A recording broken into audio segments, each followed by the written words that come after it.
നമ്മുടെ പുതിയ വീഡിയോയിലേക്ക് സ്വാഗതം. ഇതൊരു ചെറിയ ഷോർട്ട് വീഡിയോ ആണ്, വേറെ ഒന്നല്ല. കാരണം സന്ധ്യ മയങ്ങി, നമുക്ക് വെട്ടത്തിൻ്റെ പ്രശ്നമുണ്ട്.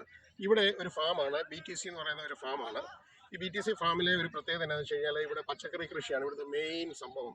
ഇതിപ്പോൾ നിൽക്കുന്നത് ചോളമാണ്. ഇതിനപ്പുറത്താണെങ്കിൽ നമ്മുടെ കോളിഫ്ലവർ ഉണ്ട്, വഴുതനയുണ്ട്, പിന്നെ കണ്ടത് പച്ചമുളക്, അങ്ങനെ ഒരുപാട് സംഭവമുണ്ട്.